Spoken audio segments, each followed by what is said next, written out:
Assalamualaikum warahmatullahi wabarakatuh. Kami dari kelompok 2 akan membuat video psikoedukasi mengenai stres dan kesehatan mental. Saya Anissa Uswati Hasanah, NIM 230111086. Saya Lia Miflarha dengan NIM 2301110. Saya Tika Niblova dengan NIM 2301110-3. Saya Zeful Zaki Abdullah dengan NIM 230111241. Selamat menyaksikan.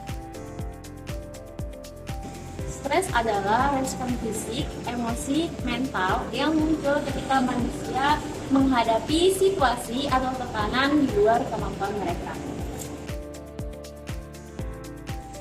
Penyebab stres dalam psikologi disebut sebagai stresor. Stresor ini berasal dari dua, yaitu internal dan eksternal.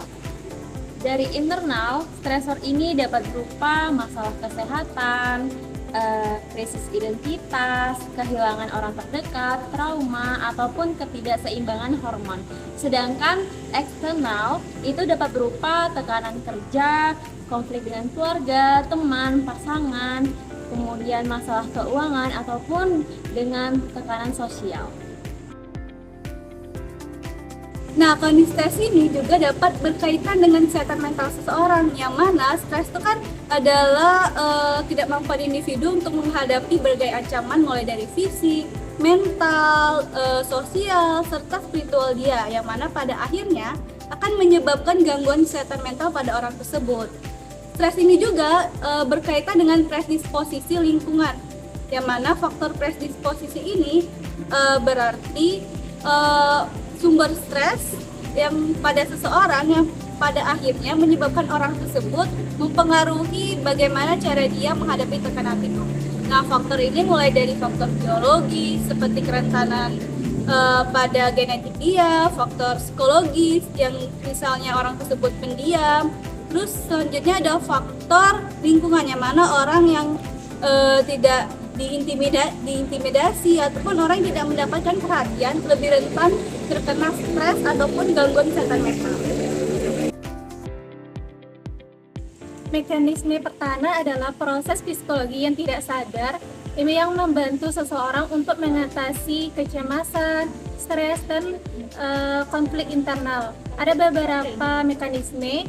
Yang pertama yaitu regresi, yang kedua yaitu penyelenggaraan, yang ketiga yaitu intelektualisasi, keempat yaitu komplimasi, yang kelima yaitu proyeksi, yang keenam yaitu regresi.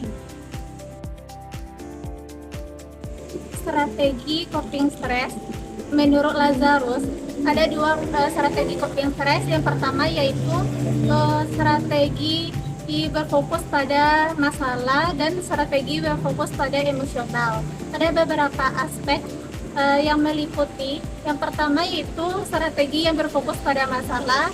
Yang pertama mekanisme, yang kedua yaitu kepercayaan diri, yang ketiga yaitu rasa atau dukungan sosial dari emosional seseorang. Yang kedua yaitu coping stres yang berfokus pada emosional, yang meliputi yang pertama yaitu dukungan emosional, yang kedua yaitu dukungan sosial dari keluarga, teman atau sebaya, yang keempat yaitu rasa percaya diri, yang kelima yaitu pembukaan atau penutup bagi kesalahan yang tidak bisa diterima oleh beberapa pihak.